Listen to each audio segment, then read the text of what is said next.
I've caught up on episodes 2 and 3 of Do by Bling. Let's talk about some of these petty people and their petty antics and all of the overdramatic stuff going on this show on Netflix. We, of course, have to start with Ebraheem. If we're ever going to talk about someone that's super petty, it is him. That is why he is lead antagonist on this show. He's involved in a lot of different drama already this season, which is no surprise. Usually his drama spreads like a virus, and that is happening again this season. I talked about this in the first episode where he's getting these petty jokes going on that are bothering DJ Bliss. He was saying that Bliss was late for a meeting with him, which means he's getting it, or he's learning it from his wife, Dinah, because Ebraheem and Dinah, who are supposed to be besties, are having trouble now that they are in a business together, a half and half business, or at least that's what it's supposed to be. Dinah ends up confronting Ebraheem about that, him going around talking to Zeina about her, all these jokes to people that she's late all the time. He's saying that everyone already knows this. And he's saying that Dinah is jealous of his new friendships with Zeina and Safa, that they're getting closer again. It's one thing Ebraheem always tries to say, that just so many people are so jealous of him. In this situation, though, I thought Dinah handled herself quite well, explaining that she's just hurt because they're supposed to have this friendship and they're supposed to be besties, and now they're in business together, and he's always trying to talk down to her in front of employees, tell his new friends all these shady things about her. It's always been a part of his personality, though. We've always seen him kind of stick his nose in people's business and then tell those people about that business. On one hand, it is him being loyal to people, but usually it's him just stirring the pot. Bliss and Dinah are working out their marital problems. Bliss gave her a key to one of his businesses. But they too talked about Ebraheem, and it turns out Ebraheem is going to sell their besties cafe, and he's doing this without telling Dinah, even though they're supposed to be 50-50 partners. So Ebraheem really kind of screwing over Dinah there, pissing off Dinah, pissing off DJ Bling. These are supposed to be some of his best friends, but that's not what it's looking like. Meanwhile, of course, his biggest mind games are still going on with Zeina, which I guess I would say these two are kind of like the clash of the titans, if you will. We've seen on these first 3 episodes, not just episode 2 and 3, that Ebraheem is playing nice in Zeina's face, acting like they're getting along now, acting like he wants to be helpful. But behind the scenes and in his confessionals, he is always talking shit, making these threats like he's planning something diabolical for her. Well, he ends up visiting her at her office again and admits that the "I am not the company" sweatshirts did come from him, that it was kind of a joke. But then he lets her know that allegedly when they were beefing so hard, he got his legal team together to trademark the "I am the company" name in the UK and Europe, which would, I guess, hurt her business in the UK and Europe.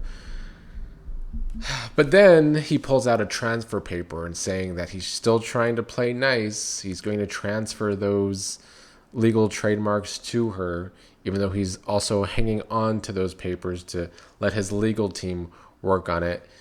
It's him playing mind games. It's him trying to make power plays all the time. And of course, per usual, Zeina's husband, Hannah, is not up for Ebraheem's antics. I wouldn't say Hannah exactly threatened Ebraheem, but that's the way Ebraheem took it, of course. And he said he would go to war with Hannah if need be. But already this season, 3 episodes in, you see that Ebraheem is making enemies out of old enemies and friends alike. And this whole "people are jealous of me" thing, I don't think it's holding any water. I think he is looking like the common denominator in a lot of problems. But he does kind of make the antagonism on this show, so I'm not gonna talk shit about him. I think he consistently brings the mess, and that's not something I can hate on. We are getting some look into his marriage again, how he is always out and about. DJ Bliss brought this, or DJ Bling, whatever his name is. I don't even know his name anymore. I think I was calling him Bling at the beginning of this video, but it's DJ Bliss. Bliss was bringing this up to Ebraheem about how he's always out and about while his wife is always at home. She's more conservative in her belief. She's never appeared on this show.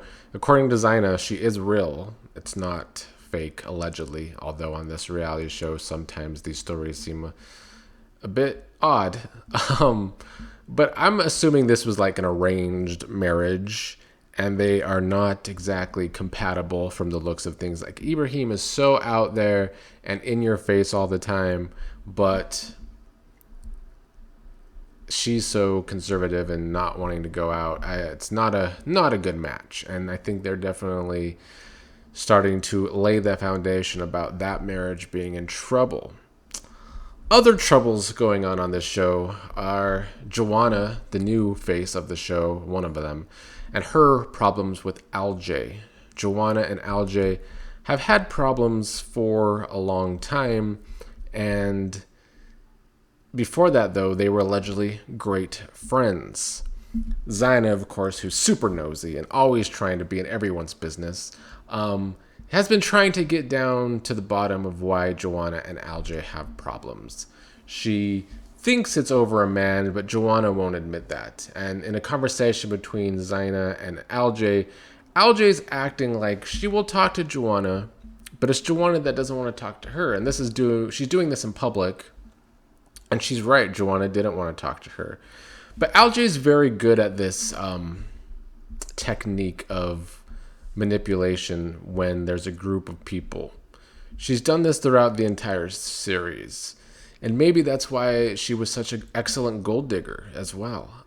Because LJ will kind of stab someone in the back in private, and then in public she's always playing nice, acting like she would be the bigger person, but it's just the person that's pissed off at her that's the problem, even though she did the thing that pissed the person off. In the third episode, Farhana kind of gets Joanna to admit the reason to other people that it's because even though Joanna and LJ were supposed to be good friends, LJ then went on to date one of her exes, and that was the kind of straw that broke the camel's back in their friendship, because that was just disloyal from LJ, which Joanna is right about that. That is pretty shady stuff from someone that's supposed to be your friend. Joanna was upset with Farhana, though, as well, because Farhana pushed her to talk to LJ, and Joanna is upset that because Farhana is one of the only people that knew all the details about the situation between her and LJ already, and Joanna has been trying to help Farhana where her ex-husband is concerned, because that was one of the big stories in episode 1 I talked about. Ebraheem also confronted Farhana's ex about him and the whole situation between Farhana and her son, and how she doesn't want her son around her ex-husband and his mistress, who is still his girlfriend, allegedly the person that he left Farhana for. So I think Joanna had a good reason to be upset with Farhana, because she's trying to help Farhana, but Farhana is trying to, on one hand, I guess she's trying to mend the fences between Joanna and LJ, but at the other side of the fence there, Farhana's kind of being annoying and pushing Joanna to do something that she clearly doesn't want to do. Mahira, who I don't know how to pronounce her name, but she's the other new face on this season. She also has a sit down with Farhana's ex, and he's saying that Farhana's lying and that he didn't actually cheat on Farhana with the woman he's on now, that he just left Farhana because of the way she is, and he was just sick of their marriage. And he even goes on to say that before all of this, he was going to leave Farhana a long time ago, but then she got pregnant with his son, and that's why their marriage continued a little bit longer. That was pretty harsh of him. And as much as Farhana is painted as this fraudulent person because she just got famous on social media and she's just an influencer, I believe her in the situation. I think that the way her husband goes about this situation, and every time it's brought up that he cheated on Farhana, he gets super defensive. I think that Farhana is probably right about that, and he's being the liar in that situation. Lastly, to talk about is Safa, who had the more humorous moment of the episode by having a funeral for her Lamborghini. Made everyone attend this dress in black event only for it to be a funeral for her Lamborghini, because this is her idea of releasing herself from material things, which I thought was, of course, way over the top. And I don't know if that was the best way to go about this whole let go of material things by being super dramatic and having a funeral for a car. Of course, everyone felt like she wasted their time for them to attend her funeral for a car, but it was humorous. The only other thing going on with Safa is that she's trying to get her husband Fahad's weight under control, because it is not good for his health that he continues to gain weight rather than lose weight. All in all, though, I'm going to say this about Safa: as entertaining as she can be these days, at least, I think that this whole episode 3, spoke to the fact that she ain't got a storyline this season. If she has all this time to have a funeral for her car, and her only other appearance in episode 2 and 3 is like little things, like, yeah, she's helping Zeina out at her business, and she's trying to help her husband lose weight. But like, as far as the show goes, like, she ain't got a story, and she needs to thank Farhana for episode 1 and putting her into a storyline. Because I'm now convinced, now more than ever, that was a curated little storyline between Farhana and Safa, because Safa doesn't have another storyline. So she had to have the story of Farhana allegedly getting upset at Safa over comments about her having borrowed Birkins. Yeah. All in all, though, episodes 2 and 3, still entertaining. Ebraheem, of course, the main antagonist. Alj, the mini antagonist. She goes about it totally different way, though. She's just very good at trying to be this social manipulator who's acting like an angel, but she's always doing underhanded shit to people and trying to get away with it.